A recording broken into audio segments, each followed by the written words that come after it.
Hello and welcome to PC Retro Tech. So this is the follow-up to the video on the massive retro haul that I got this week, and I've been testing these parts in my Pentium 3. In particular, I'm going through all the AGP graphics cards at the moment, and I've already hit a big surprise.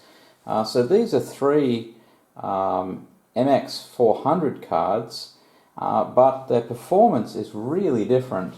So that green card on the left there seems to have about half the performance of the two on the right there.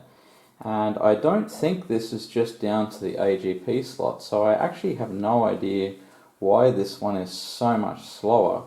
It's using precisely the same drivers, but it really is noticeable in the frame rates. They're sort of like 75 frames per second in this card and the other one here, and this one was getting like 27 at times.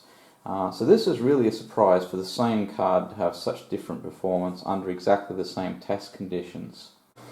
So we already ran into a small problem. The Diamond Viper, it is a V330 4MB card, but unfortunately 3D Mark 2000 won't run on this. It says that it needs at least 16 megabytes of video memory. So we're going to have to switch to 3D Mark 99 to see if it'll run on that. And so I'll run as many of the cards as I can on 3D Mark 99, and I'll probably have to run them also on 3D Mark 2000 to get comparisons across all of them. So I just wanted to show you the Diamond V330 works with 3D Mark 99, but it's running at well under 20 frames a second. So this will probably be the slowest card in the collection, and we can use it as a benchmark for all the others to compare against. So the Viper card actually hung before it got all the way through the demo.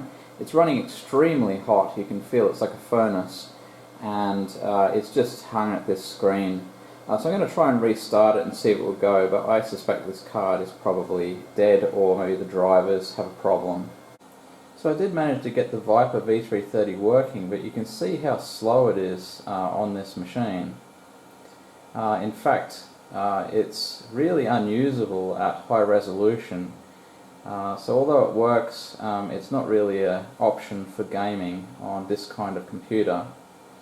You can see that as the detail gets higher and higher, you get a lower and lower frame rate to the point where it's about 1 frame a second. So this is the Matrox Millennium 2 card, which is also 4 megabytes, so of course it doesn't run in 3D Mark 2000, but it also doesn't run in 3D Mark 99.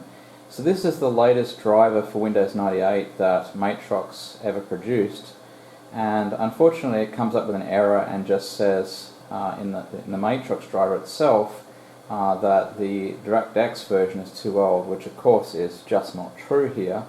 Probably this would work if I installed DirectX 6 or something like that.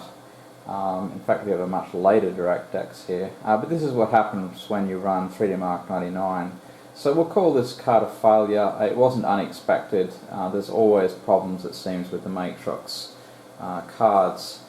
Usually you can get them going, but it takes a lot of fiddling around and trying different drivers and putting different versions of DirectX on. So this is the Matrox Mystique, and you can see that this is just not working at all. This is almost certainly a driver issue, but this is the sort of problems you'd run into with the Matrox cards. They'd install okay, and then you'd get all sorts of weird things happen like this, so you'd have to go searching for better drivers, and they were just a real pain in the neck for games. As I say, a lot of them you can get going, but it takes a lot of fiddling before you can get it to work properly. So this is the Matrox Millennium G400, and I've installed the drivers, the correct drivers for this card, and this is how it came up. So you can see this is completely corrupted, and the reason for this could just be a faulty driver, but it's much more likely that there's actually a problem with the card itself. The graphics memory might be corrupted or something like that. So this card is basically not really much use and probably go back in the dumpster. So these are the 3D Mark 99 scores, and you can see that there are only 8 cards left now.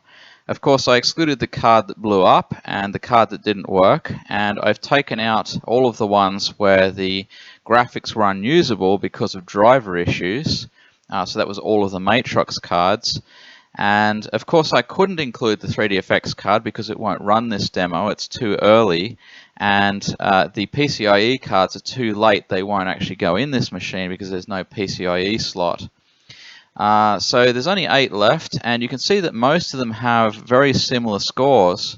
And the reason for this is because this benchmark was written some years before the later cards were released, and it really wasn't testing all of the newer features that these cards were adding. So you're just comparing the speed of older features, which didn't change much from generation to generation here. The real standout here is that third GeForce 2 MX400, which you can see is running at half the speed of the other two similar cards. And I don't know whether this is a thermal issue or whether this manufacturer just made a bad card, or maybe there's some fault has developed over the years in that particular card. I just don't know. But at least we can compare with the Diamond Viper V330, that's a 4 meg card, and see how much progress was made in the roughly 7 years that elapses over the range of cards that we see here. So these are the 3D Mark 2000 scores, and you can see that there's some more differentiation here, but it's for strange reasons. So if you have a look at the 5200s, you can see that one of the cards got an outstanding score at 7000.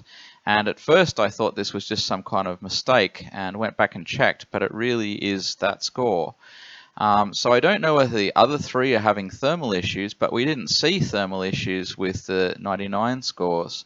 So it's hard to interpret what could be the cause of this. And of course the driver is the same between all of these. The Diamond Viper doesn't actually run in this test, of course. It's just too early. It's a 4 meg card, and this test requires 16 megabytes.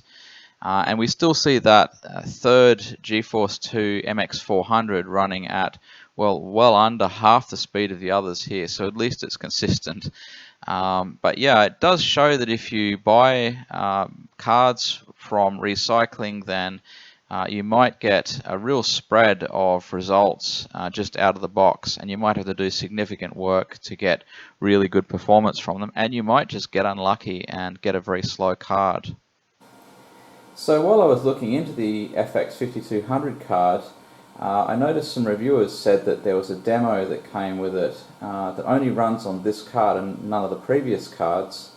And so I decided I had to install it and see what it was like. They described it as a draw-dropping demo compared to previous demos from NVIDIA. Unfortunately, it only works with Windows XP, so I had to spend a lot of time installing Windows XP on the Pentium 3. And then I had a lot of trouble finding a driver for the 5200. So unfortunately, the driver that NVIDIA recommends you use with Windows XP for this card just doesn't work. It's corrupted, and many people have had this problem, so they suggest to install a much older driver. Unfortunately, the older drivers are corrupted on at least one of NVIDIA's download sites, so I had to search around to find another version of the same driver.